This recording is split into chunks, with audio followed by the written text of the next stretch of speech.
दोस्तों आदाब, सलाम, नमस्कार, जय भीम, सत श्री अकाल। मैं आपका दोस्त राशिद अजीम। 3 फरवरी 2025 को संसद में वक्फ संशोधन बिल पर जेपीसी की रिपोर्ट पेश नहीं की गई। वक्फ संशोधन बिल को लेकर एडवोकेट एजाज नकवी ने मुस्लिम जमात के मजहबी रहनुमाओं को अपनी सख्त तनकीद का निशाना बनाया। वक्फ संशोधन बिल को लेकर जेपीसी के अध्यक्ष जगदम्बिका पाल 3 फरवरी 2025 को रिपोर्ट पेश करने वाले थे, लेकिन वो रिपोर्ट पेश नहीं हुई। वक्फ पर संशोधन विधेयक पर संसद की ज्वाइंट पार्लियामेंट्री कमेटी जेपीसी ने बुधवार को ड्राफ्ट रिपोर्ट को मंजूरी दे दी थी। 16 सदस्यों ने इसके पक्ष में वोट डाला था, वहीं 11 मेंबर्स ने इसका विरोध किया था। गुरुवार को जेपीसी अध्यक्ष जगदम्बिका पाल ने लोकसभा अध्यक्ष ओम बिरला से मुलाकात कर समिति की रिपोर्ट सौंपी थी। वहीं विपक्ष सरकार की मंशा पर सवाल उठा रहा है। विपक्षी सांसदों का आरोप है कि पैनल में होकर उन्होंने समिति का नोट दिया था, जिसे बिना जानकारी के हटा दिया गया।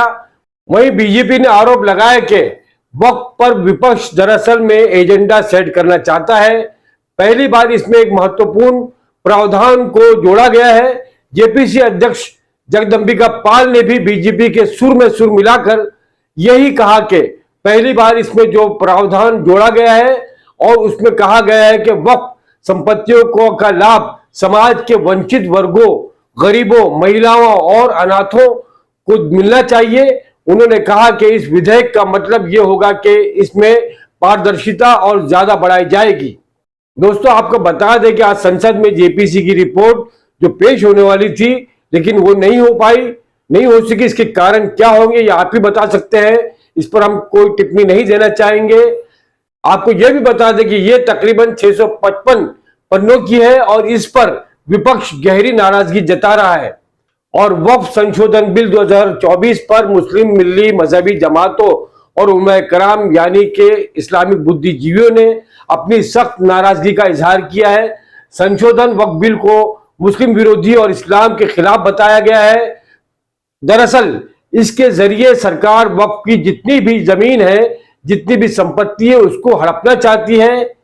जबकि जेपीसी अध्यक्ष जगदम्बिका पाल ने कहा है कि इसमें ऐसे प्रावधान किए गए हैं कि इसका जो लाभ वंचितों को मिलना चाहिए, अनाथों को मिलना चाहिए, इसमें मजलूम महिलाओं को मिलना चाहिए, उन सब के लिए इसमें प्रावधान किया गया है। और सबसे बड़ी बात यह है कि इसके जरिए पारदर्शिता पर जोर दिया गया है। दोस्तों सवाल यह है कि पार्लियामेंट्री कमेटी जेपीसी ने बुधवार को जो ड्राफ्ट रिपोर्ट को मंजूरी दे दी थी, 16 सदस्यों ने इसके पक्ष में वोट डाला था।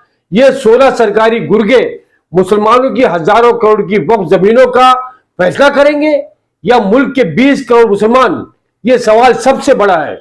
दोस्तों आपको यह भी बता दें कि माहिर कानून एडवोकेट एजाज अब्बास नकवी ने मुस्लिम जमातों के मजहबी रहनुमाओं को अपनी सख्त तनकीद का निशाना बनाते हुए कहा है कि वक्फ संपत्तियों को जानबूझकर फर्जी नेताओं और पाखंडी मौलवियों द्वारा बेचा गया था।